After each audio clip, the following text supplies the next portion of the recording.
I'm sorry, Andrew Weissman, but if I recall correctly, in 2018, you were one of the people who helped write the Mueller report, and you all botched the hell out of that. And never in my wildest dreams would I have thought we would be here. I thought we were better as a country. Oh, yeah. Like all these sites that have been around for creating videos and all that, like text stock videos, they're done. But that's why Canva was one of the first to get into doing AI. What is up, everybody? It's Dr. Vibe here, host and producer of the award-winning Dr. Vibe Show, the home of Epic Conversations, and I'm the host of Epic Conversations. 2020 Best Podcast News Award winner, 2018 Innovation Award winner given out by the Canadian Ethnic Media Association. I also co-host and co-produce the only online show in the world for dads and fathers and male caregivers that is sponsored by Dove Men Plus Care. And our team has reached out directly and indirectly since 2020 to over 400,000 dads, fathers, and male caregivers. And as always, I like to say you're blessed, highly favored, a magnet for miracles, solution for someone's problem. Yeah, people saying this ain't if you're watching live, they're saying this ain't a Saturday. No, it isn't. Sorry to tell you, it ain't a Saturday. It's actually a Wednesday. Now, look, there's so much going on in American politics. After this past Sunday, I reached out to Aisha and LaLa, say, look, ladies, we got to do something before this Saturday show because there's just too much going on. And plus, we're not going to be seeing LaLa this Saturday because she's celebrating her wedding anniversary. So we need one little more taste of LaLa before she deserts us for her man on the weekend, for her man. And she's laughing like crazy in the background, but that's a good thing. So for those who don't know, this is Primetime Saturday with Aisha and LaLa. We are on Saturday, 7 p.m. Eastern time, but this is a special edition because there's a lot of special stuff going on in America. And not only that, Aisha wasn't on last Saturday. She's here today. In fact, she made sure she was on today. So without further ado, Aisha K. Staggers, LaLa Key, welcome to the Pleasure Dome. What is going on? Or the Terror Dome. Terror Dome. Well, no. So I'm going to use it. If you are Waiate, it's the Pleasure Dome. If you're not Waiate, it's the Terror Dome. And if you're a Public Enemy fan, it's welcome to the Terror Dome. Yeah. So and LaLa knows where I got the Waiate from.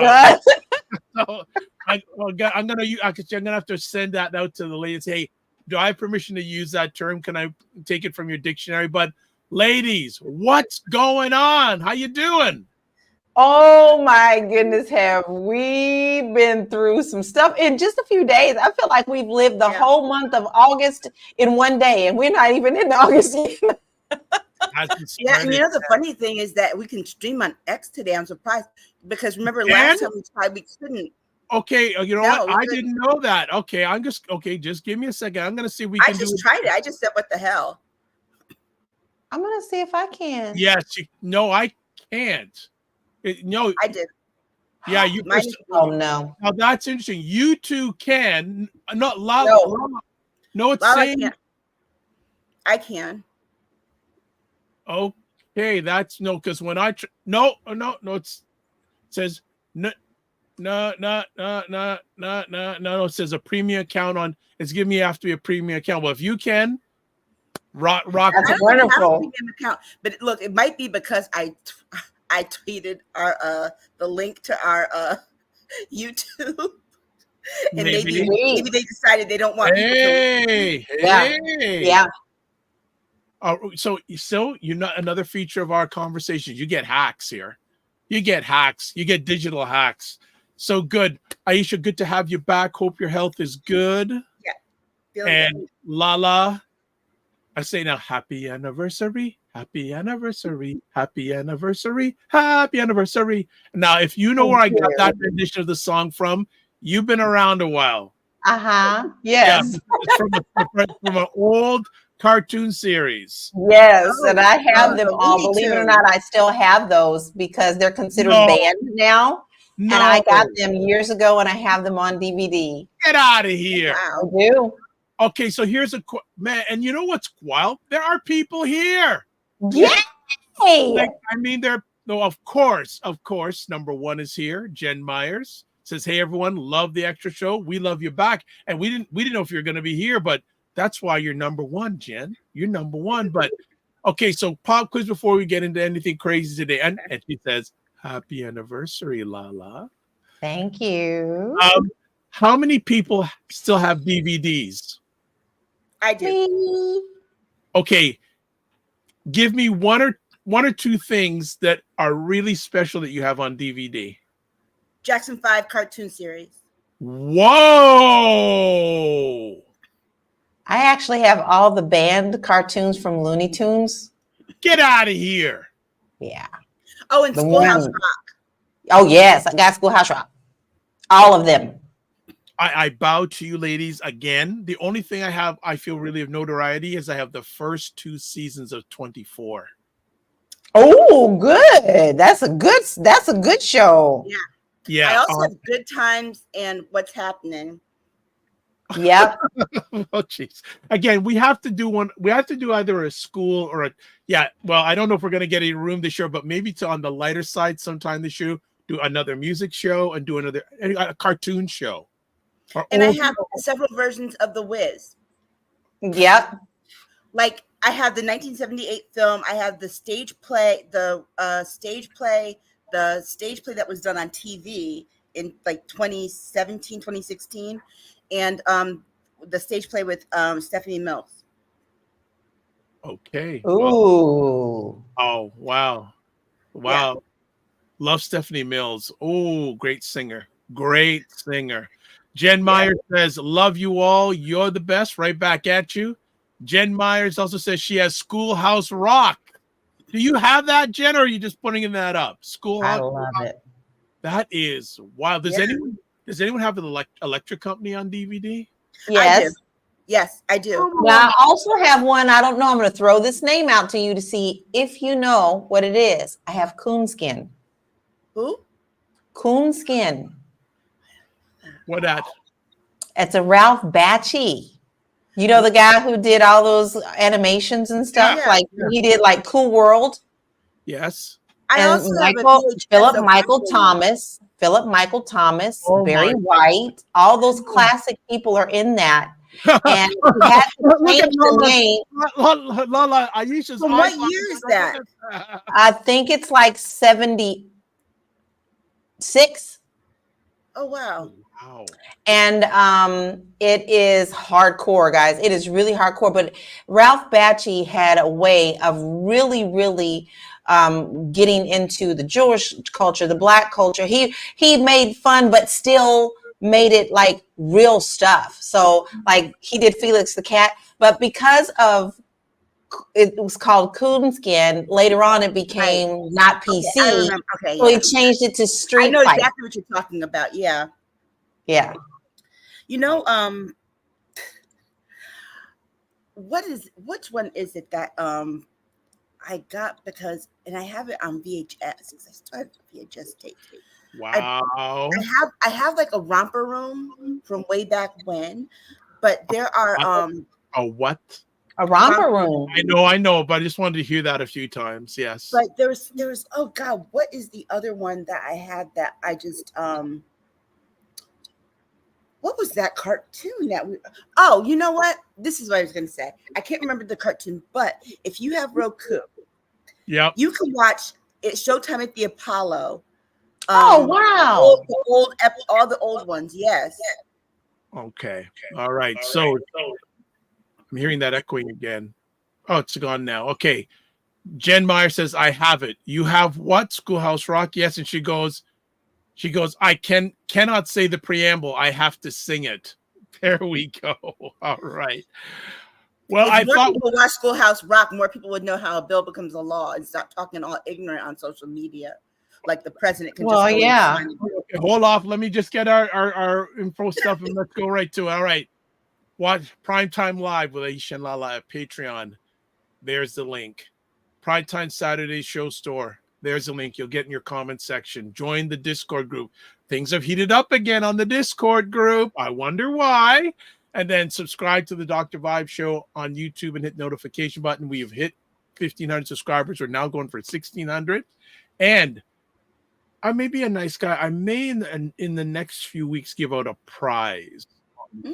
Thinking about that. And then to advertise your business product or service on the show, please feel free to email me at dr.vibe@thedrvibeshow.com. Also, you can watch replays of this and other great things that I host, but this too on IndieSuitMedia.tv, which is powered by our good friend Dr. Tachi. 5 months on YouTube, 15,000 subscribers. Wow. Nice. And also, if you are watching this before the 27th of July at 7 p.m. Eastern Time, Dr. Tachi, the power behind Indie Suit Media TV, will be joining Aisha on Primetime Saturday, this Saturday. All right, all that's done. Yep. Joe Biden quits and Kamala Harris is running. What's next? Ladies, where were you when Mr. Biden made his announcement, and what was your immediate reaction? I'll let Aisha start. I was sitting watching Beverly Hills 90210 reruns because I was refusing to watch any media because I've just been pissed the last couple of weeks. And then I was also strolling through my Twitter account and I saw somebody posted the letter that he wrote saying that. I was like, wait, this can't be real. So then I started fact checking on my own. And I was like, yeah, it's real. I was like, I think it must have been like 25 minutes after the letter came out, and I was just like stunned at first. I mean, I was literally stunned, and I had a whole lot of feelings like frustration and anger because I'm glad where we are right now with the momentum we have right now. But I have to say that I was angry and frustrated because it didn't have to happen that way. The way that the party itself should be very much ashamed about how they went and forced this man out. Not only that, but it's one thing when him being torn down from outside the party, but the tearing down from within the party in the media was shameful. And I was just kind of disgusted, but I knew what that meant because it meant that there was going to be someone else, but I was also fearful that they would try and skip over Kamala Harris. And I'm very thankful and very grateful to the 44,000 Black women that came together for that call to raise the money for her, because basically that there's strength in numbers. And that basically said, no, you're not going to step over this woman. And so Aisha texted me, and we had just started watching House of Dragons because I want to watch House of Dragons. I love House of Dragons. And I was angry. And so you should see our personal chat thread because I was angry. The first thing I thought of was this was disgusting. I thought it was very angry. This is before he endorsed Kamala, but I was very angry about how they did this. And I'm very vocal about that. I've said that even before this happened. I was very upset about the Democratic Party showing so much division and having it out in public the way that they did. I thought that was disgusting. And I thought that was also disrespectful to us as the voters. And I was like, don't start acting just like these MAGA folk and these GOP, because that's what you're doing. You're showing division. How is that going to help us if you're showing division? And I was angry. I literally told Aisha, we lost. She said, it literally says, we just handed the presidency to Trump. Sure did. And I really believe that. And I literally cried over it. And I was like, I cannot believe we're going here. And, at the time I wasn't thinking about, who was going to step up. It wasn't that. It was the way that I feel like we disrespected Biden in the way that we did, like so many people did. This man is in his 80s, but he's also a career politician. And he does have speech issues sometimes, but have you heard Trump? Ain't nobody talking about him making up stuff out of the blueberry land of unicorns. And so I just feel like they shouldn't have did the way that he did. And so I was so angry. So it took me a little while for Aisha to calm me down because I was really upset. And so then I just watched the House of Dragons for the rest of the day and then picked up the fight for the next day. When after we found out that he endorsed Kamala, I felt a whole lot better. But then, even then, I was afraid because I was like, she can't win. I thought for sure she's just not going to be able to win. There's too many people that are not going to accept her. But then the more and more I saw the support rally around her, that's when I was like, oh, LaLa, you're wrong. You're wrong on this one. Yeah, and I think that was the thing for me because I got to see it firsthand. Like LaLa said, she went to watch House of Dragons. I was like, okay, I got to sit here and watch this, see how this is unfolding. And within 30 minutes of giving his letter, he issues this endorsement. And basically, his endorsement was basically like, if you don't follow this, you're going to lose everything. And the way that the way that Democrats fell in line, I have not seen Democrats fall in line like this since Obama won the first time after Hillary bowed out. And even then it was hard because remember the struggle with women, specifically white women, to fall behind him because they were just so mad about how contentious that got. This wasn't contentious at all. And I like the fact that I'm seeing different groups rally behind her and showing that that each voting bloc within the Democratic Party has strength. The Black women got together, the brothers got together, then the South Asian women got together, white women have gotten together. The LGBT call is going to happen tomorrow. You've got the Latinos had their meeting. The Native Americans are about to do theirs. You've got people of all backgrounds coming together and saying, guess what? It's okay for us to identify with our group, but as our group, we can organize for the larger purpose because our organization is going to help everybody else. I'm just waiting for white men to have their meeting because they're the only ones I haven't seen. But here's the other thing that really tells you, this is what told me that she's pretty much got this, or at least has a chance to really even the score, was when Haley's PAC, that Haley organization, when they threw their weight behind her and their money. Let me tell you something. Can you imagine her meltdown? Nikki Haley is so pissed right now. She sent them a cease and desist letter. What? Her attorney sent them a cease and desist. I missed that part. Saying, "Oh, you can't use my name and likeness." Guess what? They don't need to use your likeness because guess what? They're voting for Kamala, so they are using Kamala's likeness, and that's fine. But she doesn't look. Her name doesn't have a trademark, so they can say Haley voters. Yes, for Kamala Harris, and that's exactly what they're saying. And she's Nikki. Oh my God, Nikki Haley is having a nervous breakdown because the fact that she thought she was going to be the first Indian VP, that didn't happen. So she's got a very visceral hatred for Kamala, and then that kick in the gut. Oh my gosh, it was so beautiful. It was just beautiful. They actually, after the cease and desist letter came, they put out a statement today and they said, you know what? We don't regret our choice in supporting Nikki Haley. However, and we wish her well. She's voting for and supporting the Republican. However, we think Kamala Harris is better for the country. Yes.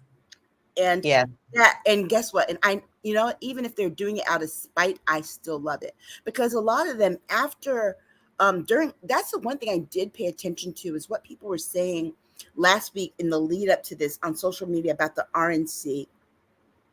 And Nikki Haley voters, when she spoke that first day, they were up there talking about she lied to us. She lied to us. And they were angry. They were very angry. But I think that Joe Biden made this decision probably about a week ago. But I think that he's a smart and savvy politician. So you all want to talk about Joe Biden being old and not, and off his game. No, Joe Biden's right on his game because guess what he needed? He needed to wait for the RNC to be over. Yeah. 1. And 2, he needed for Donald Trump to announce his VP candidate. Yeah. Because the thing of it is that he did not need to give them an opportunity to find someone else to run, like a Tim Scott or Byron Donalds, which they would have tried, right. or Nikki Haley. Right.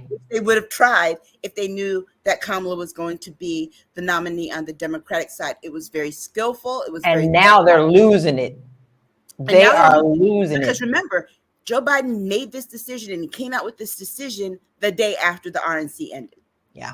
Okay. I gotta dig into you ladies a little bit in this. How much of Mr. Biden's decision is money based?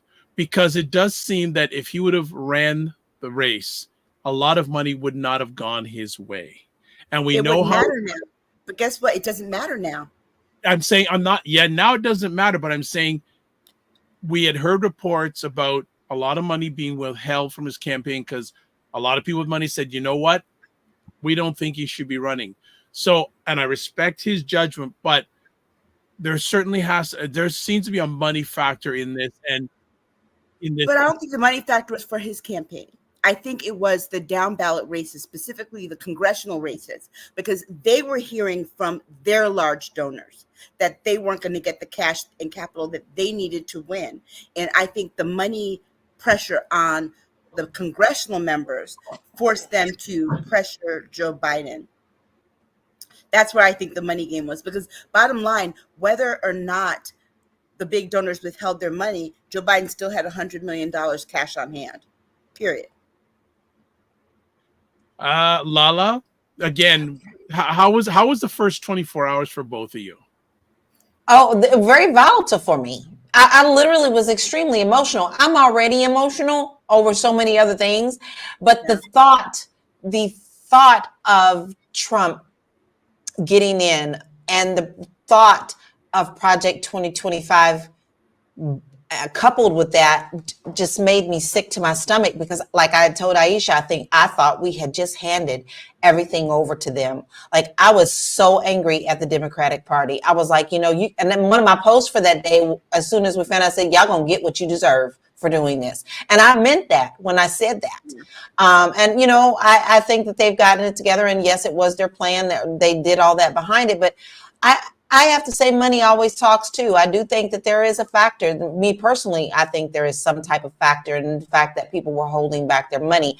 Although there's a whole lot of stuff behind that we don't know. And Aisha knows it more than I do. Yeah. But I was upset either way, because for the one, I was feeling really bad about how was being tossed around in the media, even though the media wasn't reporting everything, because there were many days he was out there speaking just perfectly fine and strong, but they were not touching on that. And then he gets sick with COVID. Now people are saying he's lying about this. I said, well, you know what? Shut up, because Trump lies about everything. So I don't even want to hear that. It's COVID. And COVID is still real. So I don't even want to hear that. So the first 24 hours was very emotional for me. I cried. I was upset because I was like, my country. I don't understand what's going on with my country. Yeah. I think the first 24 hours for me was, it was a roller coaster of emotion, because I woke up before this even happened thinking to myself, how awful is it that RNC was off the rails for a whole week, and it ends. They had the last speech was like Friday night, Saturday morning, and the first thing people are back to talking about is Joe Biden's debate performance. I'm like, wait a second. The focus shifted. You had a whole week and a half of the focus shifting, actually 7 days, focus shifting to the assassination attempt, to the RNC, and then you Democrats went right back to talking about this? Are you kidding me? You kidding me? Donald Trump fell asleep at his own son's speech. His wannabe daughter-in-law is scratching between her legs in camera. Did you see that? JD Vance, they're holding up mass deportation now signs. They were saying that to JD Vance's wife, their own vice presidential candidate's wife, who has brown kids, one of them named Vivek. I'm thinking, wait a second. How did you all shift from that shit show back to Joe Biden's age? I don't get it. Because that's all they've got. And now they can't even lean on that. Alone. Yeah, they can't even lean on that now. They couldn't even let it go. They couldn't let that go. No. And then the media loved it because guess what? This person's running to this person and talking. And this person's it was like high school. It was like high school. Missy Elliott has that song Gossip Folks. That's what the Democratic Party was for a whole 3 weeks. But then after, I think for me, the part was after they had come down from, after watching that part of the media in the morning, and then the breaking news about Joe Biden announcing that he was stepping down, I think, I started looking at what Black women were saying on social media, particularly on X, and the warning came out: don't you dare step over her. I have seen, I've heard, and I've talked to more Black women who said they are not sure they are going to be Democrats, registered Democrats after this, because of how they did Joe, because of how they did the 14 million people who voted, and especially if they were going to step over Kamala Harris. And every Black woman I could see of influence or whatever, you can try this if you want to. Try this if you want to. Mm-hmm. But just remember who does the knocking on doors. The phone calls. Remember who shows up. And they had to constantly remind them, like, there were 98% of us that voted for Joe Biden last time. And it was 56% of white women voted for Donald Trump. They had to keep being reminded. And I think that people like Jim Clyburn in the back, Hakeem Jeffries, kind of sat these people down and said, if you skip over her, just know. You gonna come with the wrath. It's gonna be hell. Because it's gonna be hell to pay. Right, because all these people running to the media, the first person they were talking about, every person they listed, they said was a white man. Every last person. Wow. And so it's like, but now they're all behind Kamala. And I also want to give a special FU to George Clooney, because a lot of what happened in those last few days was because of him. He's a billionaire. I need him to go sit down and STFU, okay? Because you have one vote just like the rest of us. That's it. Yeah. How dare you try to disenfranchise 15 million people? And now I think that's disgusting. I really do. I really, really do. I don't think that there's any room or any place for that. You have no more power than what we do with our votes. And it was pretty disgusting how they treated him. You have to also remember that this man has done a lot of things in his career. Do I agree with all of them? No, he does have some things that I'm really pretty pissed off about. But you still got to give him the respect that he has been doing this a long time. And he knows his moves. He's a smart man. He may not always verbally be able to say the things that he wants to say, but look at what he has done. Right. He has reversed a lot of the things that Trump left him with.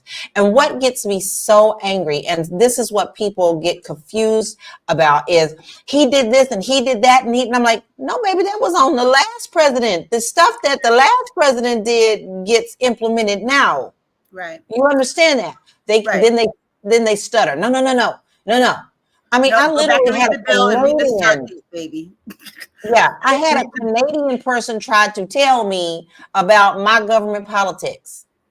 And I was like, you don't have any room. Ouch. I can't. Not you, Dr. Vibe. No, because she said it like she lived here. You always say, the more y'all do, I don't understand. You get it. But the way she was coming to me was the same viral nastiness as the GOP. You don't have a right to do that. You don't have a vote here. You think you know everything about us. I hated Obama. I hated Clinton. I hated. Well, then why are you talking to me? No, but why did you hate them? And then when you ask them that question, they can't even tell you. That's like this morning. The most irresponsible piece of so-called journalism I saw this morning was on MSNBC. When Elise Jordan, who is a Republican operative, let's be very clear, she might not be doing it now, but she did it for her entire career, worked in George Bush's administration. She interviewed what were so-called, quote unquote, undecided swing voters. these were white women who are former Trump voters. Let's cut the bull.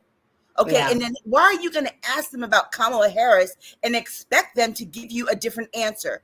And then at the same token, these women talking about, well, I don't know a whole lot about her, but then they started talking about stuff that they said they quote unquote knew about her. Which is it? And they you either don't know about her or you do know about her. But the part that for me that's even scarier is that for you to say that you know nothing about her, for the last 3.5 years, she has been one seat removed from the presidency. And y'all worry about that man being old, and you didn't know anything about the person that could possibly become president if something were to happen to him. Really? Right. Really? And then, but it's not only that. Like Aisha and I have been talking about this back and forth all week. The bullshit has already started within our own communities. Yeah. Oh, well, she ain't really black. She's something else and something else, so she ain't really black. And you know, a country that has a 1-drop rule. Thank you. You can't have it both ways. And then, of course, you know that's going to open up Trump to be like, I need to see your birth certificate again, please. Well, he already tried to start that, but again, that tells you that he doesn't deserve to be president either, because he doesn't know how our government works or how the Constitution works or what the Constitution says about citizenship. If you are born in this country, you are a naturalized, legally born citizen. You are a citizen of this country. Because guess what, Donald Trump? Your mother's an immigrant too. Are you eligible to run? Thank you. Very clear. We can get down with it on that. Oh, and also, now that he's not a child anymore, Barron's mother's also, as a matter of fact, all your kids, except for Tiffany, have immigrant mothers. Yep. And she's the black sheep of the family. Exactly. And that's probably why. She is the black sheep of the family. You and your daggone anchor babies. Thank you. Exactly. Are any of you surprised that so far Ms. Harris has no opposition? To what? No, I'm not. You know why? Because here's the part that you have to realize. She has had opposition, and I'm not going to say she hasn't. She actually has had opposition, and the opposition were a small minority of white men on the Democratic side, mostly former Bernie bros, talking about, oh, well, we need a white man, or we need this person, and they were all the people that they were suggesting were white men. Well, guess who that pissed off? It didn't just piss off black women. It pissed off women, period. Yeah, because women were like, wait a second, we have a female vice president and you're talking about pushing her aside? Are you like she was nothing? Because like that was nothing. Black women, South Asian American heritage women or not, women know what it's like to be pushed aside in a job that they're more than qualified for a man to come and take the job ahead of them and then be the ones to have to train them. Right, exactly. Because that's the other thing that she would have to do in that role. So do you feel there will be an alignment between white women and black women when it comes to Kamala Harris? I think they're already forming. I think we're already seeing it.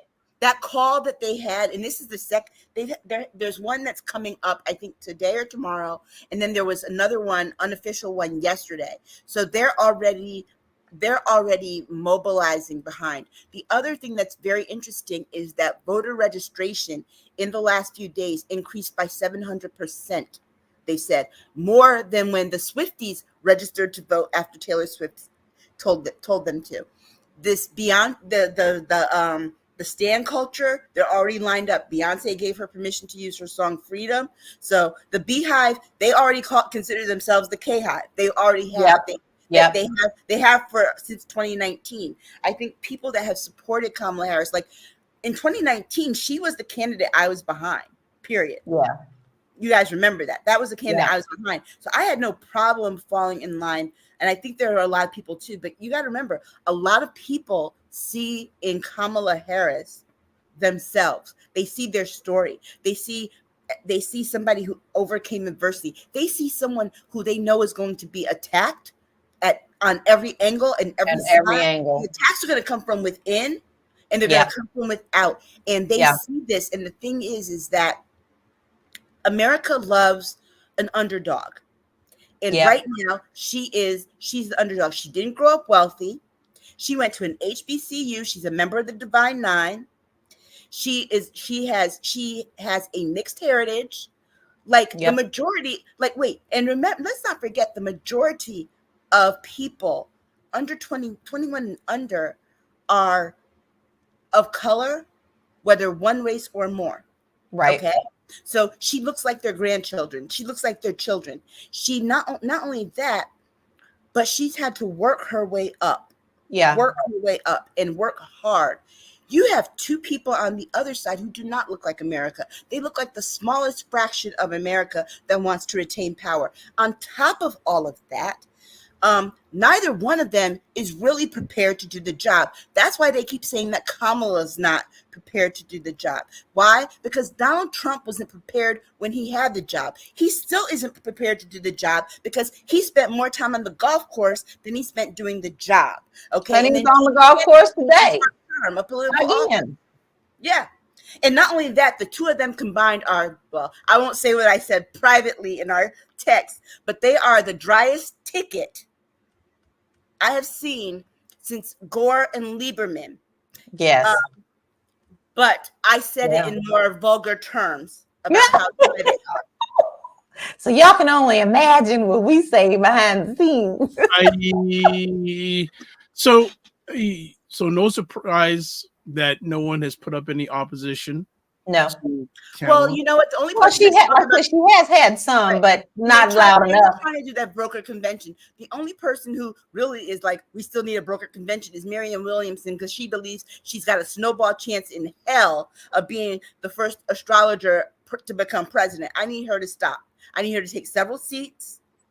And that's her own personal agenda. And the only other thing I think that's bothering quite a few people, particularly Black people, is that the Obamas have been quiet. Yeah.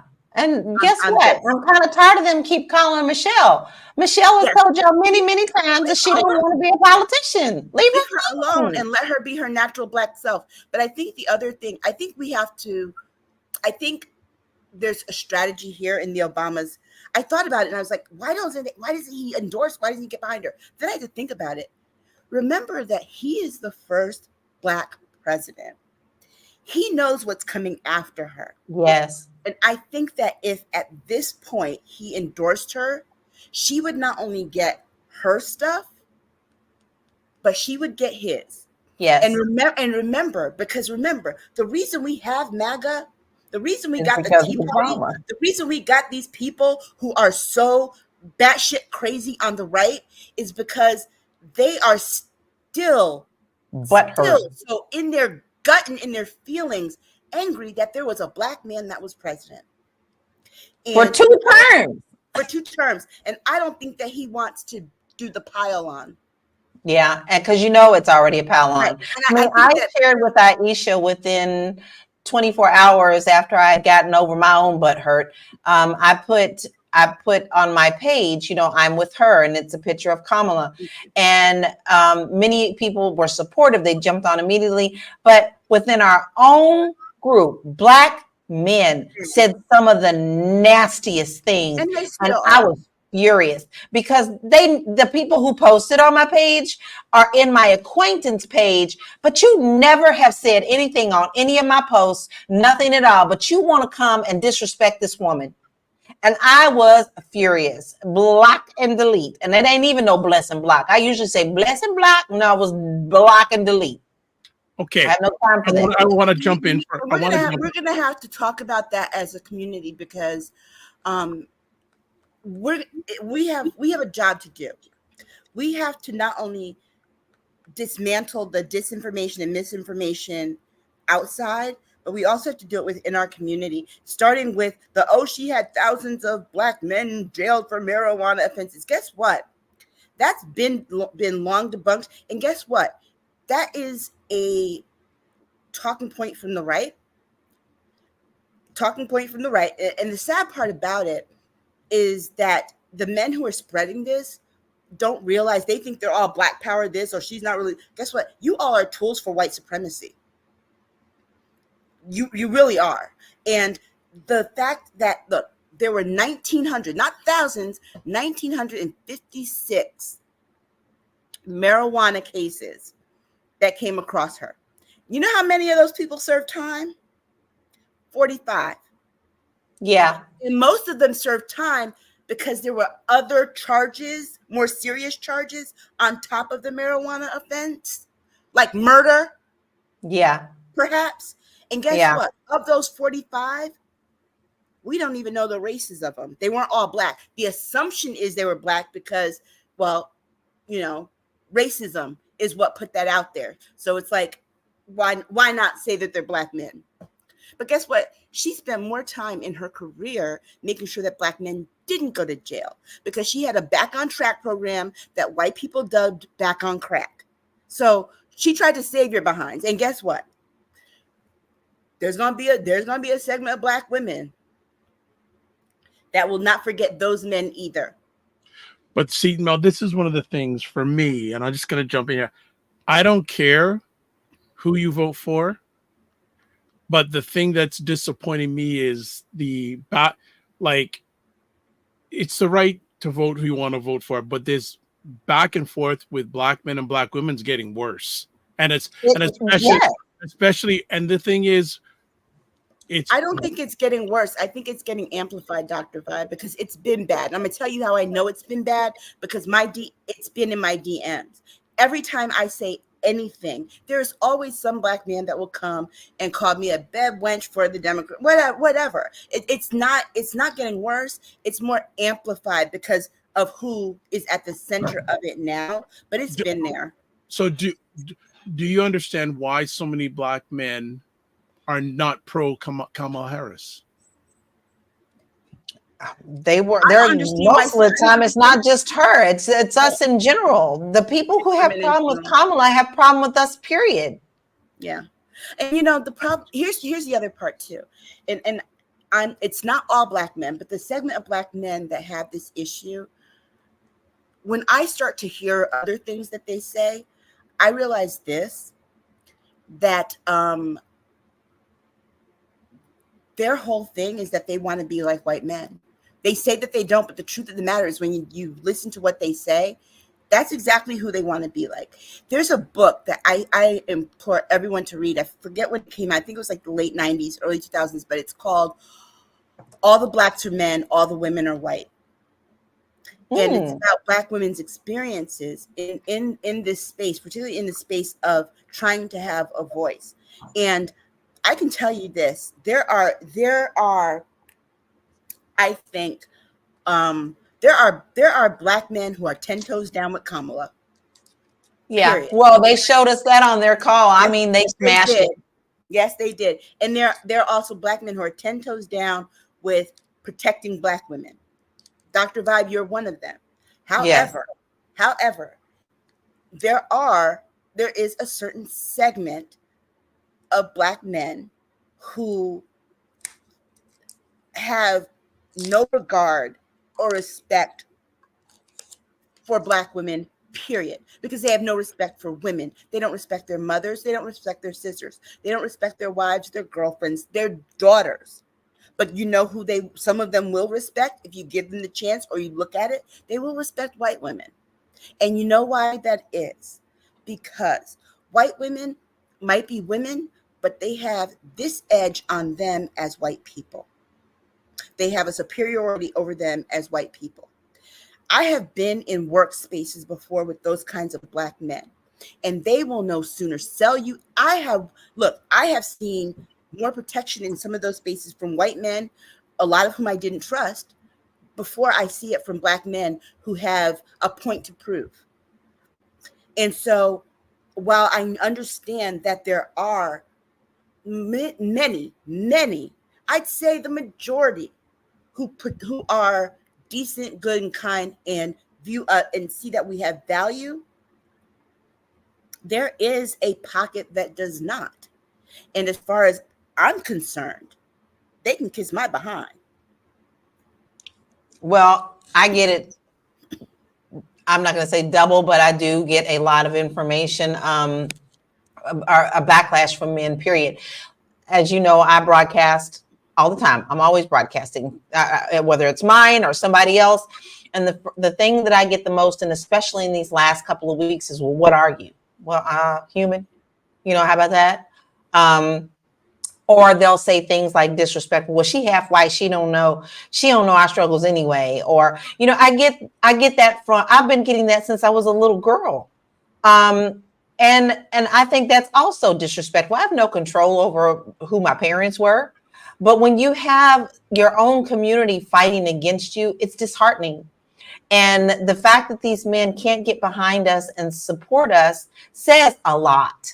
It says a lot about their own selves, not us. Yeah. And those are the kind of men, I'm going to tell you straight up. Don't ask me for support when the po-po comes knocking at your door. Sorry. Okay, so you're going nicely into an area I wanted to chat about here. So one of the things that Project 2025 proclaims is complete police immunity. Mm-hmm.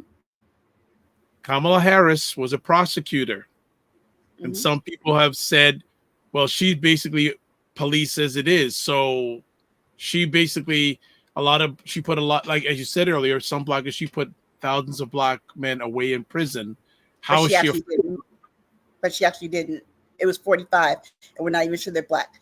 But I get what you're saying, Dr. Vibe, but here's the other thing. They're like, oh, I'm sorry, district attorneys are not police officers, period. They're not. Lawyers are not police officers. If they were, any lawyer could stop you in a car and arrest you, but they cannot. They have rules you have to come by. But let's be very clear. The police officers are already out there attacking her. They're already out there attacking her, saying that she wants to end immunity. Hello, you can't have it both ways, where she either she is a cop or she's against cops. You can't have it both ways. All right. But that's what they want. That's what I'm saying. Like, you can't have it both ways. Either get in fucking formation or step aside. I'm tired. And also, I'm tired of this battle. And I'm going to say this. A lot of the ones that are out here talking nonsense, guess what they don't do? Vote. So anything you say to me is irrelevant. Question for you both. If Ms. Harris was married to a black man, do you think she would have still got the nomination? Yeah. Barack Obama. Yeah. Barack Obama was married to a dark-skinned black woman. And his mama was white. So it's just a flip. What you just said. Yeah. I mean, it's still a mix up in there. It's somewhere. You know what I'm saying? Here's the thing. Here's the story that they come out with, right? Daily Mail writes this story. Oh, 7 generations ago, Kamala has a slave owner as an ancestor. Guess what? Guess what about black people in the Americas and the Caribbean? If you shake all our family trees down, we got it all up in there. Some one of us has an ancestor that was a slave master. But guess what? You're going to get mad at her for having an ancestor who was basically a rapist, but you're not going to get mad at the people who legitimize those ancestors who were racist on the white side. Come on now. All right, just to jump in quickly, Nicole Waldron, long time no see. She's giving clap emojis, and she says they perpetuate the divide and conquer. Yeah. And you know what? The thing is, I'm not worried about those black men. I'm not even worried about that divide, because here's the thing, Scott, please. Here's the thing that for me is going to be the rub more than anything.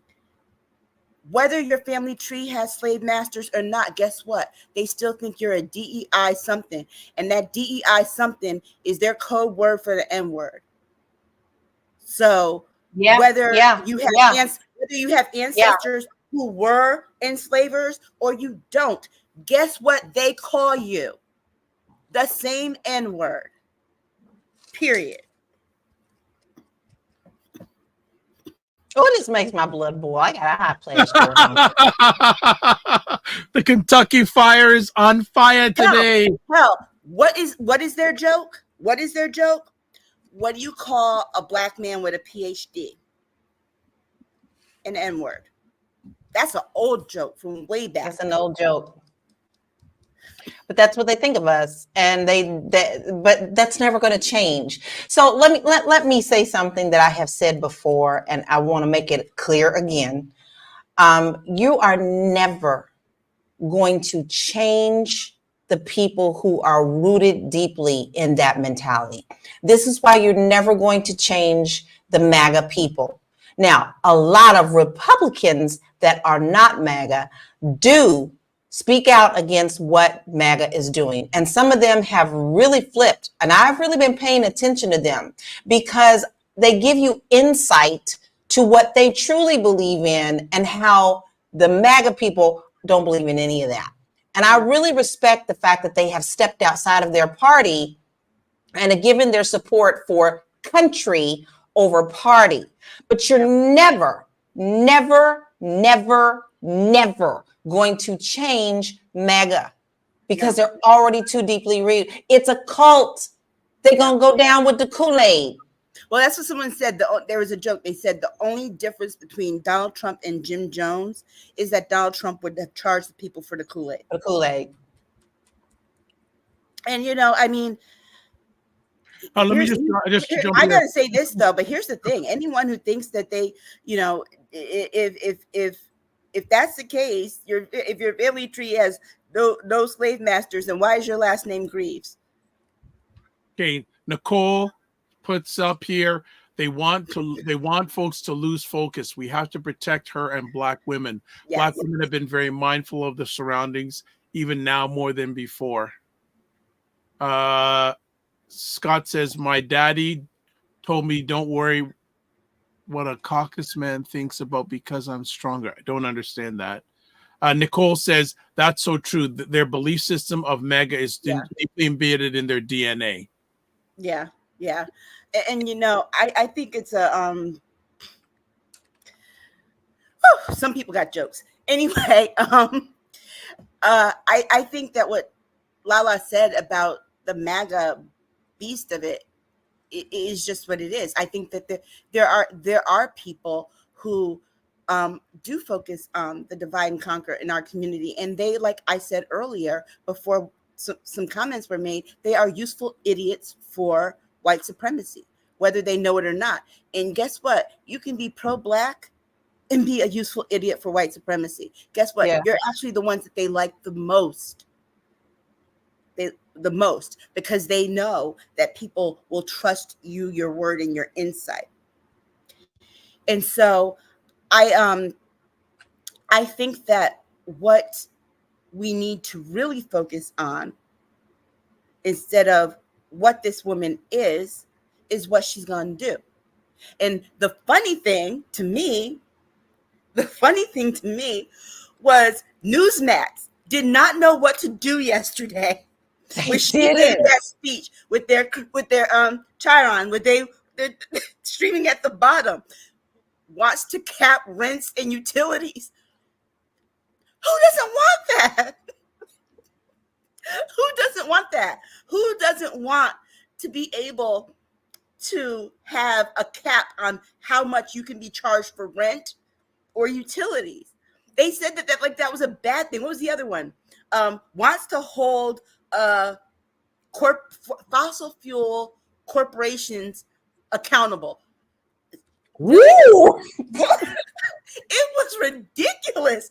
This tells you they don't know what to do. They are imploding. They don't know what to do or what to say. I mean, and look, and JD Vance yesterday tried to make a joke. Oh, they say that you're a racist if you drink a Mountain Dew, and no one laughed. Guess what? No one laughed. It's getting Ron DeSantis all over again, right? Now, check this part out. Elon Musk has decided he's not giving his money to Trump. After Trump came out talking about he loved him so much and he appreciated him so much, he ain't giving him that $45 million. Did you know why? Because in the last few days, Tesla's stock dropped 45%. after Elon Musk said some racist stuff about Kamala, Yes. Tesla stock dropped 45%. Guess what? You can look, a Pinto has a higher resale value than the Tesla right now. Period.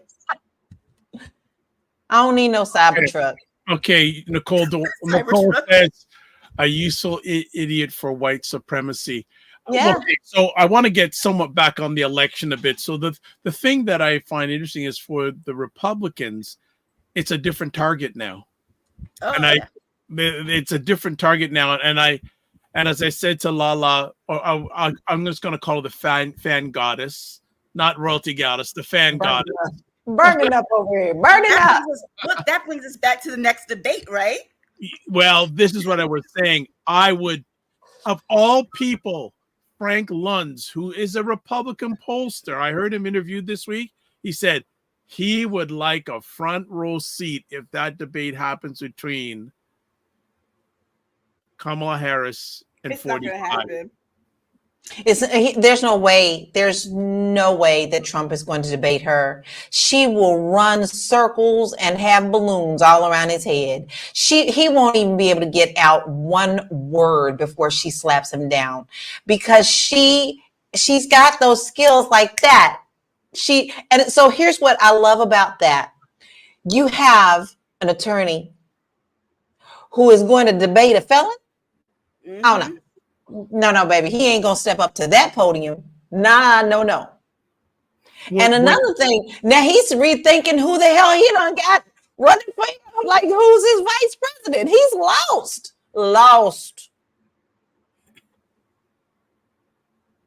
If you were Trump, do you take on that debate or you do not take on that debate? You do not take on that debate. You don't, but guess what? His ego will get in the way. But the thing is, because remember, he believes his own hype. He really thinks that she's stupid. He's afraid. He's afraid of the money, and he's nervous and worried. But at the same token, there is that male ego that will come into play where he thinks that he's always right. And it's going to be up to her to have to slap him down. Like some of my sisters are slapping down people right now. She's going to have to do that, period. And guess what? He don't do that again. And you know who's happy? You know who's real happy about this? J.D. Vance. Because J.D. Vance does not have to debate her. Here's the other thing that Trump, and here's another reason why Trump doesn't want to debate her, is because of the check. The check that he donated for her campaign. You better tell some people, because a lot of people don't know about this. It is in the media, but Donald Trump in 2011 donated, I think, over $5,000 to Kamala Harris's election campaign for Attorney General of California. And all she could end him with this: if I'm such a horrible person and not qualified, why'd you donate to my campaign? That's the one thing. The second thing is this: when she said, I know his type, she said, I've prosecuted sex offenders, I've prosecuted people who committed fraud, I've prosecuted this person and this person, this person. I know his type. That had him peeing his Depends. Oh, he doesn't wear underwear. She pegged him so fast. She pegged him so fast. He doesn't know how to respond to. See, he felt like Joe Biden was on his level, okay, age level, whatever. And he's been attacking him from day one. Sleepy Joe Biden, blah, blah, blah. Crooked Joe Biden, which he still says. But he is not ready for the wit. He is not ready for her young, quick mentality. And he's not ready for her knowing every single thing that she's been doing this for her whole career. Yeah. And you know what? You know what he's not ready for? He's not ready for a black woman who's not. To tell him what to do. For a black woman who's not bringing him into court and has to keep their language a certain way. Yeah. What he's not ready for is for her to clap back and snap back. Okay? He's not ready for that. Period. Well, not only is he not ready for that, what really, And now they're attacking the whole sorority thing, like dude talking about a colored sorority. We heard you. Clay Kane actually slowed it down. He said colored, not colored. But this whole thing is new to them. They're like, we don't get the support. The HBCUs are in alignment. Look, I've been on an HBCU thread talking about what we're going to do to support. So is your husband, I'm sure. Yes. And it's just, he's not ready for what scares him, I think, the most is this immediate infrastructure that all of a sudden coalesced in 3 days. Yes. But what he doesn't realize is that, guess what? It was always there. We just needed something to build up excitement. Yes. You know what heightened that excitement was the racist and sexist attacks. It's actually unifying people more than it's dividing people, to the point that Mike Johnson, they had a private conversation, a private memo went out and said, cut the racist BS. Sure did. Because it's backfiring on you. And guess what? They just can't help themselves. But here's the thing, that is their character, and that's also going to come back and haunt them on so many levels, because it's something they can't do. They can't shut their mouths. Nope. They have to say what they want to say to try to make them better, or it's always with them trying to one up, and when they can't one up, they definitely, what did Michelle Obama say? Go low. Right. But in all honesty, there's nothing but backfiring on them. It's the gunshot that ricocheted. Right. All right. Nicole, it's going to keep going. Nicole says, say what now? That is amazing info on the campaign donation. Yeah. Not only that, but guess what? It was like within an hour of her being, named, the copy of the check was circulating. Yes. Yeah. But then, guys, don't forget, because one thing we don't talk about, and we probably should make it a point, Donald Trump, many years ago in the 80s, said that if he was ever, and this is not a fake, if he was ever going to run for president, he would run on the Republican platform. Yeah, he did. Because they're the most gullible, and they're the ones who will listen to anything that he would say. And he was a Democrat. And he was a Democrat.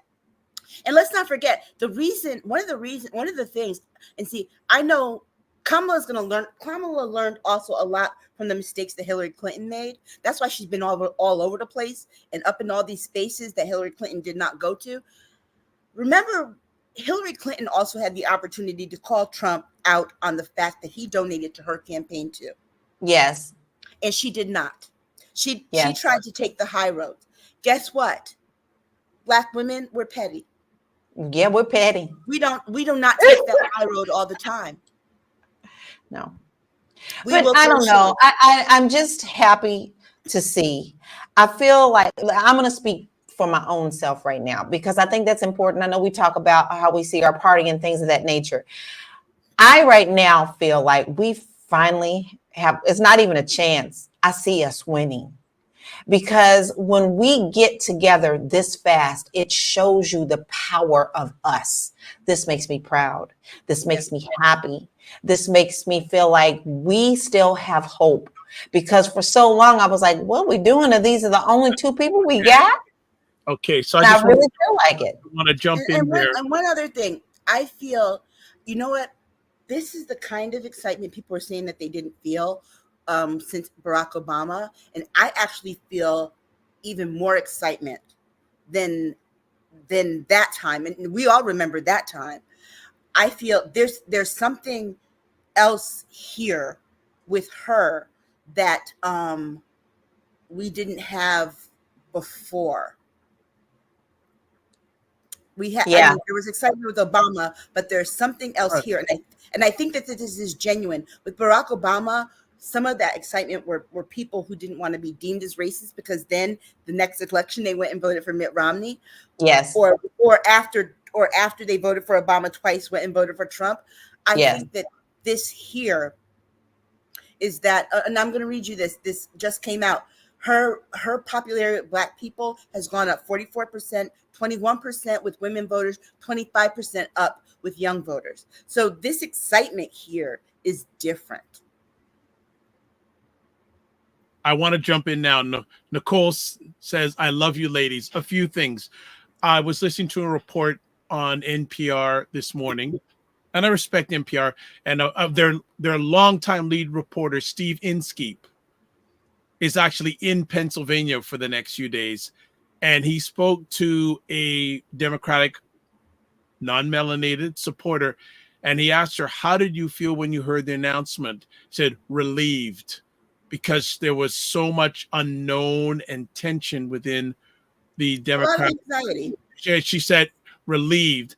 And he also then spoke to a longtime Republican supporter, saying, well, the excitement around Ms. Harris, it'll only last so long. It won't last long. Can't see it lasting long. Please. Baby girl, you can't put that back in the bottle. It's out now. Yeah. And you got to remember, the people that say that, he's saying that not because he knows or he has some kind of crystal ball, because on the right, they're telling him, just wait it out. This will end. This will go down. This will die down. And they're having to say that because you know what they remember too? They remember this kind of excitement around Obama, and it never went out. And they kept saying, oh, it'll fade, it'll fade, it'll fade. It didn't fade, even after 4 years and he ran for re-election. And that's the thing that scares them the most. Now Donald Trump is the old guy in the room. Okay. And so whenever we talk about, and it's backfiring. Did you see the post where people was like, should this old man be running for president? I think he should step down. And now the more he talks crazy, the crazier he talks, it could backfire on him. Yeah, it was one thing, because look, he hid the crazy behind bravado and confidence when he was running against Biden. So, and Biden being unsure with that stutter, it made him look like he was more the crazy one. Now, Trump still rambling about sharks and electrocution. Oh my God, I love that meme of Kamala riding the shark, chasing after Donald Trump. I didn't see that one. Kamala Harris riding a shark, chasing after Donald Trump. But it's that kind of stuff. So he's still talking about Hannibal Lecter, okay? And she's over here talking about we want your freedoms reinstated. So, and you know, another thing that came out today, which was really interesting, is I watched an interview with Jasmine Crockett. Mm-hmm. And it was somebody else on there as well. And they said that Kamala's camp already have reached out to them about, hey, what about this, the cryptocurrency, and what about this AI that's going on? Her camp is already starting to reach out to the things that people are really concerned about, to learn more about them and to see how we can regulate these things or how it can be incorporated into our world in a better level.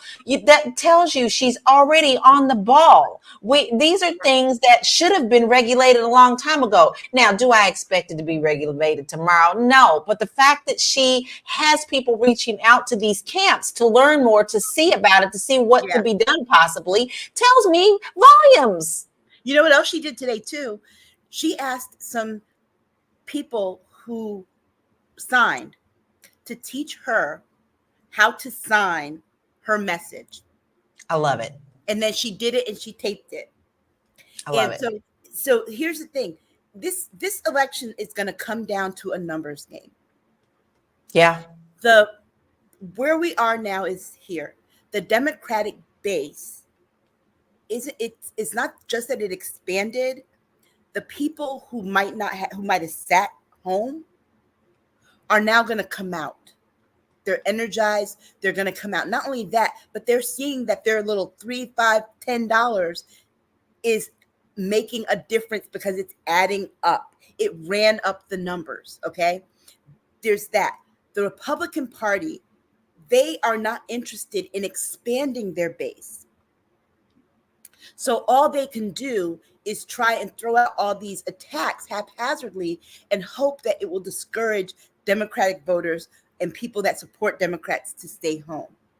That is their game plan, because remember, they have no path to growing their base. They have no path to getting more voters in the fold.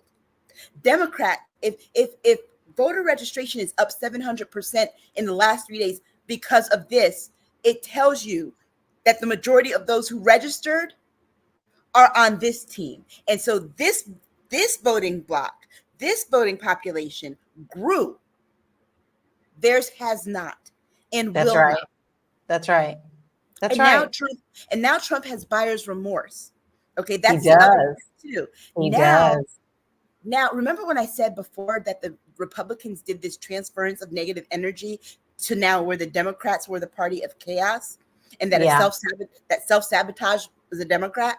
Yep. Well, the transference, it's like Kamala Harris came and held up a mirror, and the transference went right back to them, because they are now back in chaos.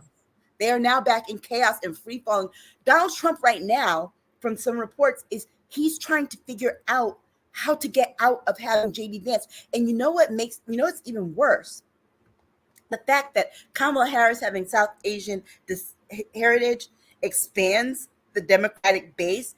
Yeah. For him, it makes him a risk in his own party. There are a lot of people who do not like the fact that JD Vance has a brown wife. Period.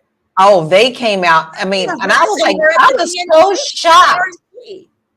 Like at the RNC, they were saying things that were atrocious, and I was like, oh wow. And she's another Nikki Haley. She's another Nikki Haley, because she came out with some statement like, oh, all y'all gonna vote for Kamala Harris just because of this and this and this. It's like somebody said, aren't you a DEI wife?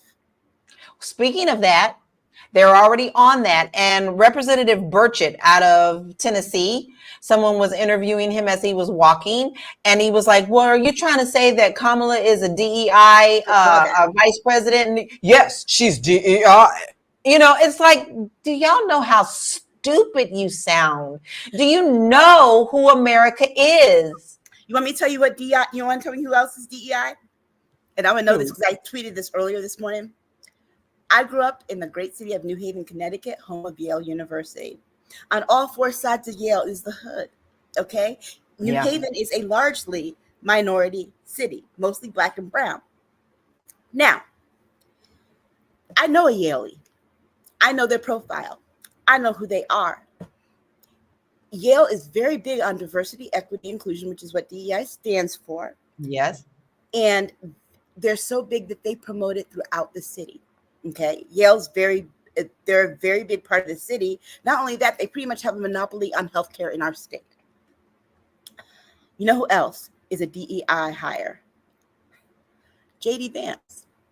He's poor, white, grew up in Appalachia. He would be considered a DEI student at Yale. Mother on drugs.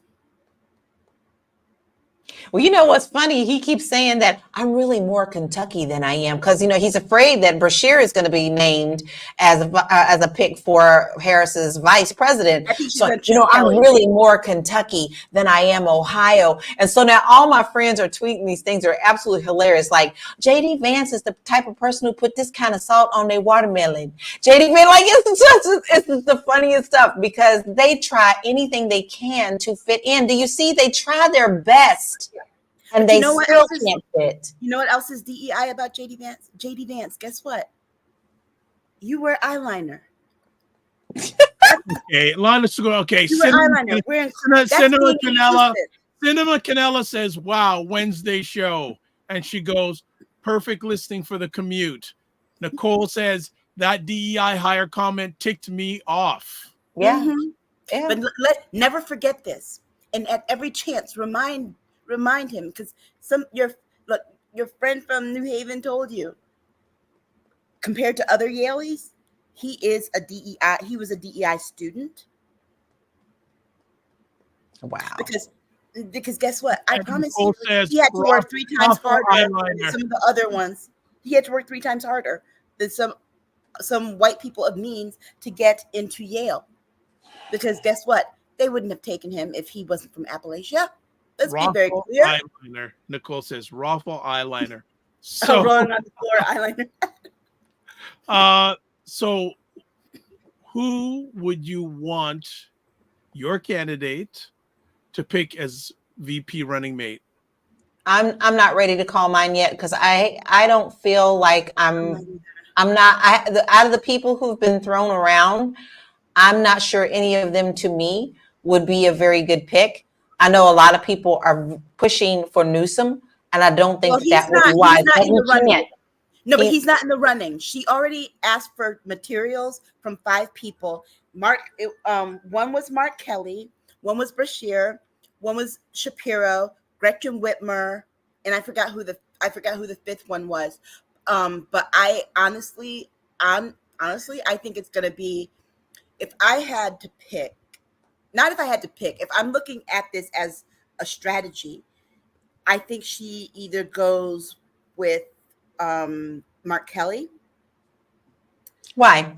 Mark Kelly, and the reason I say Mark Kelly is because remember, gun control, legislation is also on her platform, and Mark Kelly is married to Gabby Giffords, who was the victim of a mass shooting when she was yes, that makes sense. Yes, that's one thing. The other, I think, either after that, I think it's either Gretchen or Shapiro, and for 2 reasons. They both have a status that will help her with certain populations. So Gretchen Whitmer, a woman candidate, I think would just be the ultimate FU to Donald Trump and JD Vance. But also she's Michigan and needs to win Michigan. Or Shapiro, because Shapiro is Jewish. He'd be the first Jewish vice president. And he is the governor of Pennsylvania, which is also another state that she would help her advance. So those are the 3 people I think that make the cut. Now, however, I do think that Bashir has a fighting chance here because the South was the first to throw all of their delegates behind her. Oh, I love him. Don't get me wrong. I love him. I love Bashir. I love what he's doing in Kentucky. He is a kick-ass governor. I love him. Yeah, but I'm just not sure about him yet on that level because I'm not sure how many people would support that. Yeah. I'm also a little concerned about a woman ticket. I would absolutely love that, but like I said, I'm some of that has a reservation for me. I would love it, but I'm not sure if people are ready for that. Well, here's the thing. I said this on social media. I'm gonna say this. I've said this here before, but I'm gonna say it again. White men haven't been the base of the Democratic Party since 1963. So of the people that were nominated, white women are now energized. I think that there is going to be not so much a pressure campaign, but a campaign behind Gretchen Whitmer that will come with money and votes. So I think that might tamper down the fact that no one will. But guess what? America's not ready for a woman ticket. But we already see what they're doing to Kamala Harris. See what they're going to do with a woman ticket. That is a lose-lose situation for Donald Trump and JD Vance, especially in debates, because it's going to look like they're beating up on women. Yeah. And the worst part is, Hillary Clinton. And here's the thing with, people are like, why not Hillary? Hillary had 30 years of baggage that Gretchen does not have. And they were not going back there, please, Jesus. Thought that Hillary Clinton was defensible, but they see Gretchen Whitmer. She was already attacked. They try to hit on her. Yeah. And then JD to come after her. Oh, it's game over, honey. Game over. But I'm gonna tell you this. This is the other part too about this idea that it's that we know who it's going to be. Guess what? Her number 2 is going to have to be, 1, her choice, but 2, it's going to have to be someone that she has chemistry with. Why? Yeah. Because the one thing, like we started this conversation with, and I said, it's the driest ticket since Gore Lieberman. JD Vance and Donald Trump have absolutely no chemistry. No connection. None. It's worse than Mike Pence. At least Mike Pence was willing to, and Donald Trump took a sip of water. Mike Pence be there taking his sip of water. No, JD Vance, and it's. I was shocked. I was like, who is that? Well, here's the other part of it too. Remember, and this is something that has come out. If you stay away from mainstream media and you read some of these other things, because people in the Trump campaign actually are talking to people. JD Vance was pushed on him by Heritage Foundation, Don Jr., and Stephen Miller. Donald Trump wanted the guy that I said he was going to choose, that governor of North Dakota or whatever Dakota it is, the guy Berger or whatever his name is. That's the one I told you he was going to choose, the governor that would not outshine him. Gosh, I can't even remember who it was. I want to interrupt because I don't want to go for too much longer but I want to bring up an article and I would love to get your feedback on it. This is from CNN. It was written a few days ago. The article is titled "The Promise and Risks for Democrats in Kamala Harris's Candidacy." First, they say she inverts the age argument. She's a former prosecutor. 45 is a convicted felon. Biden was Scranton Joe. Harris will be tagged California liberal. She gives Democrats a much needed jolt of momentum. Yeah. Her gender could galvanize Democrats and also Republicans. She can be transcendent, but also tentative. Any feedback on anything that was But seeing that her gender will galvanize Republicans, guess what? They were going to show up already. If they weren't going to show up to vote for Donald Trump, Kamala Harris being on the ticket is not going to make them decide, I'm going to go and vote. If they were lackluster about Trump then, they're still lackluster about him now. Because guess what? Their candidate hasn't changed. If they hadn't decided, I'm going to tell you this.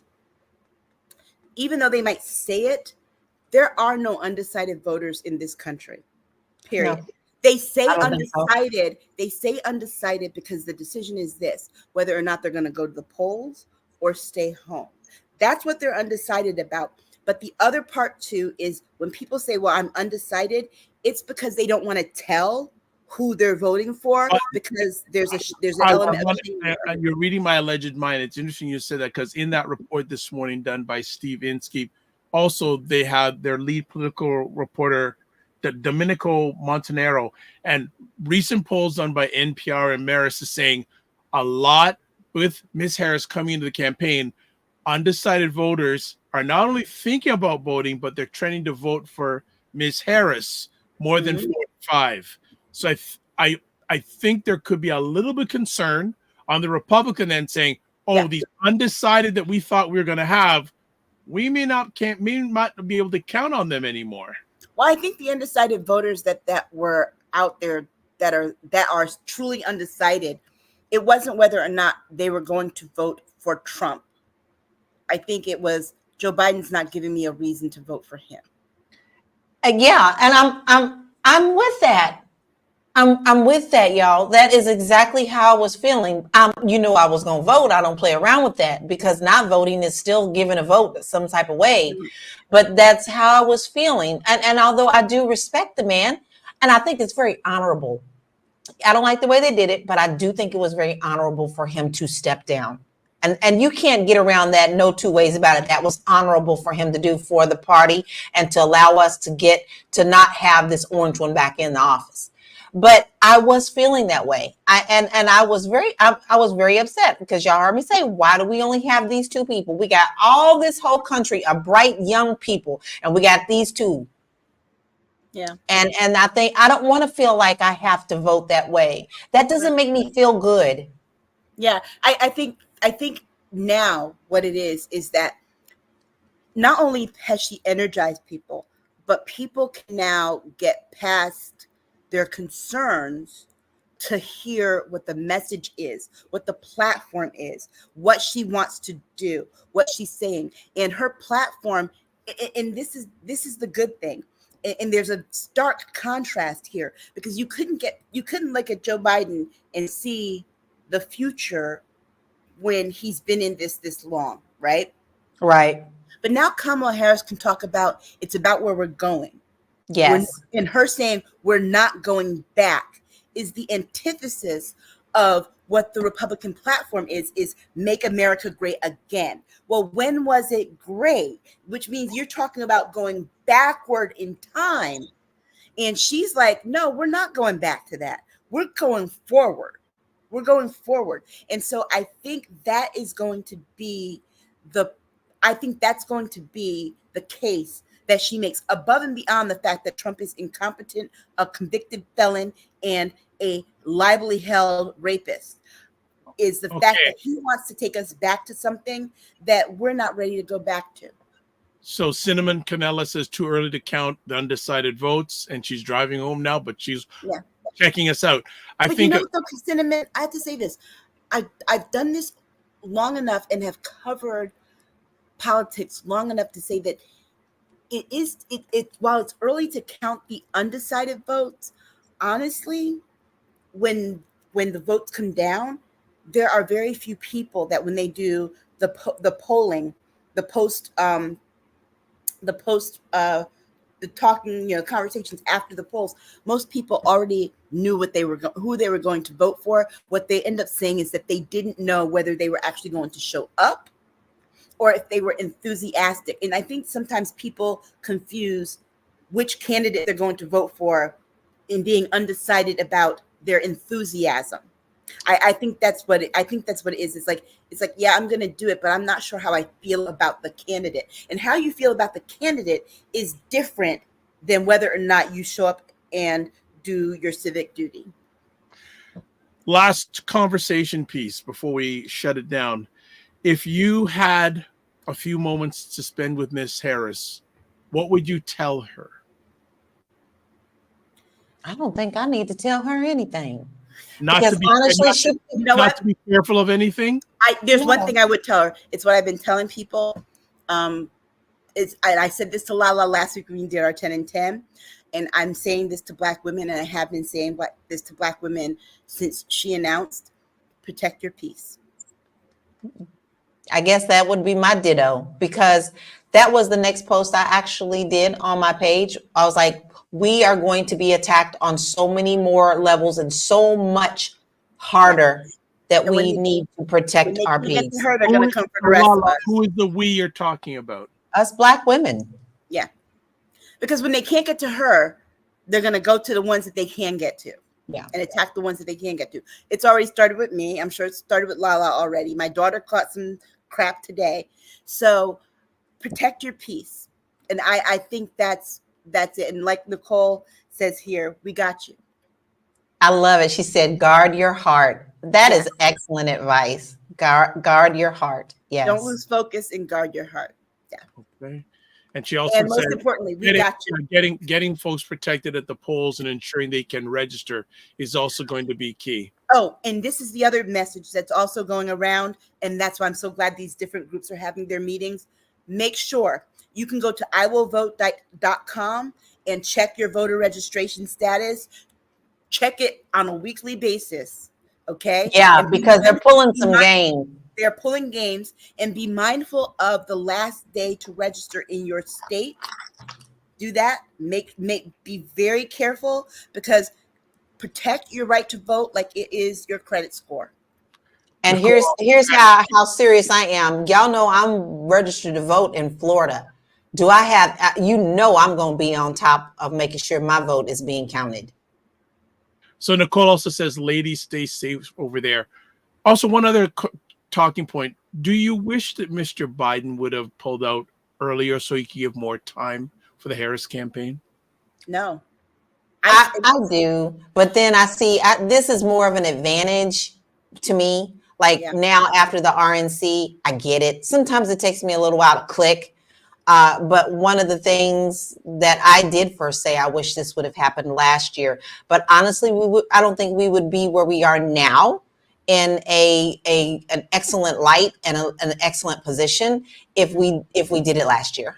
Yeah, I think it was right on time, because I think if it had happened, like I said earlier, if it had happened before the RNC, it would have given the Republicans time to pivot.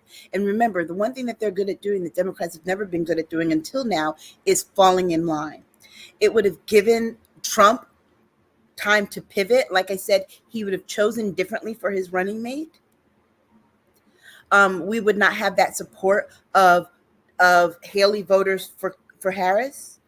And there are a lot of other groups that would have, I think the attacks, the prolonged attacks would have changed how some people think. The fact that there's this tight window, like literally they have until week after next for her to be, to say that she's going to be the nominee, to have a running mate, because August 7th is the deadline that they have to do this.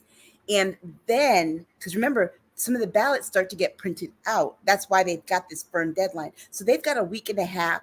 And I think that not giving the Republican Party that big of a leeway to change strategy, right, has been to her advantage. Okay. Nicole says, please keep speaking on protecting your rights to vote. And also says that Biden's timing has worked for the better. Well, it's gonna be something. Till November, it's gonna be something. What, on a scale of 0 to 10, what chances do you give Miss Harris at this point in time? 10. I think Wow. I think that she can win. Me too. Wow. So much so that I've already started making merch, honey. I've already started making merch and it's already selling.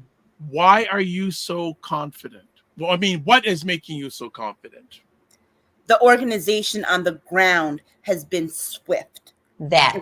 Not only that, but they have had donations from more than individual donations from more than 1 million people. My daughter and I actually after this are going to sit down and decide how we're going to do our donation and how often, so we can continuously donate. I hadn't given any money to the campaign this election cycle. And I've already donated. This one I didn't, and now I'm just like, ooh, I'm so excited. And put it this way, the Act Blue that collects all of her campaign donations shut down. They were getting so many at a time, and so I think that this momentum, and that the fact that individual groups are coming together to not only strategize how they're going to get the message out, the primary fact that they're all organizing on, and I've peeped into some of the different conversations to get an idea. Fundraising. Not only that, they've been respectful enough. The white women have, the South Asian people have, the Latinos, they all have come in and said, guess who sent us? Black women sent us. Okay, I want some more comment. Nicole says, hold up, what's the merch? Please share. You see, the ladies love y'all. So you got to start working on the merch. You put it out there, LaLa. Wait, we should put some on our Patreon, on our thing, because I'll send Aisha the link and it'll be on our Patreon. Let's get together and talk about this. Okay. Mignon Cat says they started making AI generate images of Miss Harris just like look, I'm sure it's closer to her body type than the ones about Trump. Him talking about how if I take my shirt off, there's this beautiful what? All right. I imagine he looks like a Ken doll, where there's lumps where all the body parts are supposed to go. Okay, look at this. Cinema Canela says I'll give her an 8 chance of winning the presidency race. Regina says I think Harris will win big. So many traditional Republicans are sick of 45, and Vance is also a piece of what. Regina says, so she will get the swing states. Nicole says, oh, wait, what is the thing on the Republicans speaking on the transfer of money from Joe? Yes, we got to talk about that. Yes, we got to bring that up. So what they're saying is that, Trump filed a stay to stop Joe Biden from transferring the money from him to Kamala Harris, and saying that, you can't do that because of campaign finance laws. But here's the thing. Here's the caveat. And there are several options here. And I love the fact that he's complaining, because this gets to put Republicans right in their place. Look, y'all shouldn't have messed with the campaign finance laws, because it's going to come back to bite you. First of all, when they're saying that, they didn't fill out the paperwork correctly, But guess what? They actually did. When they filed their paperwork, Trump only put his name on his stuff for his PAC. That's right. The Joe Biden campaign put both Joe Biden and Kamala Harris. So she can have access to that money, one. But two, one of the people who's already out there to decide this has already indicated that it's a frivolous case, and that looking at what they've seen, he does not have a point. But guess what the Republicans did with that legislation? They allowed for super PACs. So even if Joe Biden cannot transfer that money to her, because you say that he can't make a personal donation, that the thing is like, well, his personal donations can only be limited to X amount of dollars. Well, guess what? If he forms a super PAC where you don't have to disclose and there are no limits that an individual can donate, he can turn over that money. But guess what? Does she really need it? It's $91.5 million they're worried about her getting. But guess what? Kamala in 3 days raised $126 million. Sure did. Another 3 days like that, she doesn't need that piddly $91.5 million. And then guess what Joe Biden can do with it? He can use it to help the down ballot races. Yes, which we need. Either way, he's screwed when it comes to money. And this is why he's trying to fight that money going anywhere. Because either Joe Biden gives it to Kamala or he uses it to fight the down ballot races. Either way, it's going to go to somebody's campaign, and he cannot live with that, because guess what? He's not getting the donations that he got. Kamala Harris raised, 2 or 3 times more than he raised in June. Yeah. Okay, in 3 days. So he can't raise that kind of money. But also remember too, the kind of money that even if he could, 80% of it's going to fighting his legal bills. And he keeps racking up legal bills by these filings that he's doing right now, trying to stop her from this. So guess what? It doesn't. That's why he needed Elon Musk so bad to give that $45 million per month, because he's cash poor. His campaign is cash poor when the majority of the money, and that's the problem the RNC said, and that's why you shouldn't have let your DEI daughter-in-law run the RNC, because she said all of our focus is going to be at funding his criminal cases. So guess what? Y'all have no money to fundraise. Good luck with that. All right. The comments are finishing up now. She says, Nicole saying, send the merchandise to Canada so she can wear it. So you already got a supporter here. Mignon Camp says, 45's comments about disabled people has me wishing he loses. He will ruin it for people with a disability. Simon Canal says, great show, guys. Kind of like Wednesday show better than Saturday. Well, you're going to get both this week. You have no choice. All right. Regina says, all the money in the super PAC goes to the DNC and the bulk of the DNC money goes to the nominee. Regina says, I thought Musk was giving $45 million a month. Guess he changed his mind. Yeah, he did. And then Jen says, love the show. That's it, because we got another one coming on Saturday. Yeah. So. And we're ready for the haters. We're ready. What's Beyonce said? I'm twirling on the haters. Yep. All right. So before we call it, as usual, we have to say thank you to the ladies for giving the most valuable thing. They have their time. LaLa, how can people get a hold of you? Well, I made it easy. You can find me all of my platforms under this one site. It's bit.ly/Laura Key Info. And you can get all of my tickety talks, and as the Congress says, because I'm still on tickety talks. Not so much Twitter, but I have been doing a lot more on Twitter, but you can find me everywhere there. Protect your peace.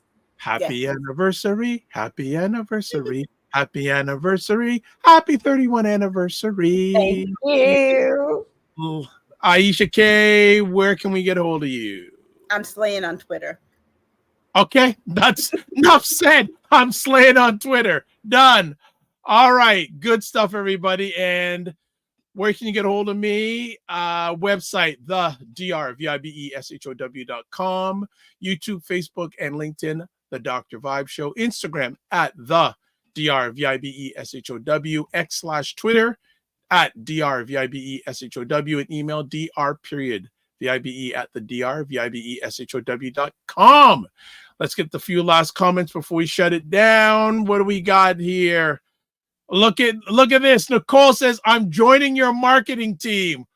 And she's not joking either. She's serious. You know, she's serious. All right. So, as always, Primetime Saturday, show with Aisha and LaLa at Patreon address. It's also on most of the platforms you're watching this live on the replay. Here's the link for products. So now the clock is ticking, LaLa, for your merchandise. Nicole, and if you want, I could get Nicole's contact information. She'll help you market it because she's got quite the deep base of African Canadian women up here. Very serious. Absolutely. Absolutely. Join the Primetime Discord group. Email me, dr.vibe at the drvibeshow.com. Subscribe to the Dr. Vibe Show on YouTube and hit the notification button. We just passed 1,500 subscribers. Our next goal is 1,600. If you're up to it, great. Share it out. Also, follow me on Facebook, LinkedIn, and Instagram, The Dr. Vibe Show. And if you want to advertise your business, product, or service on the show, please email me, dr.vibe at the drvibeshow.com. Let's see. All right, we are finished. So we're going to finish with this. Live your life as a dream. If you can dream it, you can make it. Sometimes you have to get smaller, get stronger. Block assumptions and aim bigger, aim better, aim higher, aim wider. Love, faith, respect. Don't just manage your time, manage your energy, and remember to give yourself grace. And in lieu of one of my mentors passing away over the last week, I call him Dr. Marsh, known as Louis Marsh, who was the head of the Zero Gun Violence movement. I'm going to also add this at the end. Keep fighting. See you on Saturday. Check out wherever you are on the replays. And we got some other stuff coming up. So God bless. Peace to you all. Keep the faith, walk good, and protect your peace.